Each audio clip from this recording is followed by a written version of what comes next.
Autism spectrum disorder എന്ന അവസ്ഥയിലുള്ള മക്കളുടെ പാരൻസ് ഏറ്റവും കൂടുതൽ വിഷമിക്കുന്ന ഒരു സമയം അവരെ മെയിൻ സ്ട്രീം സ്കൂളിലേക്ക് ചേർക്കുന്ന സമയത്താണ്.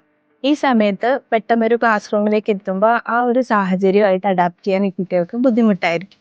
ഇങ്ങനെ ഒരു പ്രശ്നത്തെ നമുക്ക് എങ്ങനെ ഓവർകം ചെയ്യാൻ സാധിക്കും? പ്രീ ഇൻക്ലൂസീവ് സ്കൂൾ റെഡിനെസ് പ്രോഗ്രാമിലൂടെ നമുക്ക് ഈ ഒരു പ്രശ്നം അഡ്രസ്സ് ചെയ്യാൻ സാധിക്കുന്നതാണ്.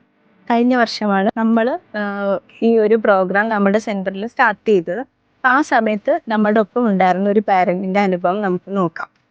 എൻ്റെ മോളെ 2 വയസ്സിലാണ് പ്രീ ഇൻക്ലൂസീവ് സ്കൂളിൽ ചേർത്തത്. ഒരു ഫുൾ സ്കൂൾ ഇയർ ഉണ്ടായിരുന്നു, ജൂൺ തൊട്ട് മാർച്ച് വരെ. അപ്പം ആദ്യം അവൾക്ക് സ്പീച്ച് ഡിലേ ഉണ്ടായിരുന്നു, ഐ കോണ്ടാക്റ്റിൻ്റെ പ്രോബ്ലം ഉണ്ടായിരുന്നു, ഇൻറ്ററാക്ഷൻ പ്രോബ്ലംസ് ഒക്കെ ഉണ്ടായിരുന്നു.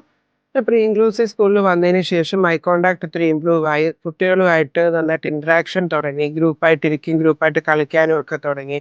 പിന്നെ ഫുഡ് കഴിക്കുന്നത് തന്നെ കഴിക്കില്ലായിരുന്നു. സ്കൂളിൽ വന്നതിന് ശേഷം ഫുഡ് തന്നെ കഴിച്ചു തുടങ്ങി. ടോയ്ലറ്റിങ് ട്രെയിൻഡായി. കുറച്ചുകൂടി ഒരു ഓർഡർ വന്നു. സ്കൂളിൽ പോകണം, രാവിലെ എണീറ്റ് കഴിഞ്ഞാൽ സ്കൂളിൽ പോകണം, യൂണിഫോം ഇടുന്നതോ ബാഗ് എടുക്കുന്നതിനോ ഒക്കെ ഒരു കറക്റ്റ് ഓർഡറും കാര്യങ്ങളും ഉണ്ടായി മോൾക്ക്. ഈ ഒരു പ്രോഗ്രാമിലൂടെ നമുക്ക് ഇത്തരം പ്രശ്നം അനുഭവിക്കുന്ന കുട്ടികൾക്ക് ഒരു റൊട്ടീൻ സെറ്റ് ചെയ്യാനായിട്ട് സാധിക്കും.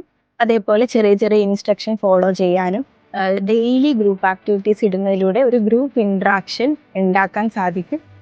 ടോയ്ലറ്റിംഗ് ഉൾപ്പെടെയുള്ള ഏരിയയിൽ ഒരു ട്രെയിനിങ് കൊടുക്കാനായിട്ടും സാധിക്കുന്നതാണ്. നമ്മളുടെ മക്കൾക്കും ആത്മവിശ്വാസത്തോടെ മെയിൻ സ്ട്രീം സ്കൂളിൽ പോകാൻ പറ്റുന്നതാണ്.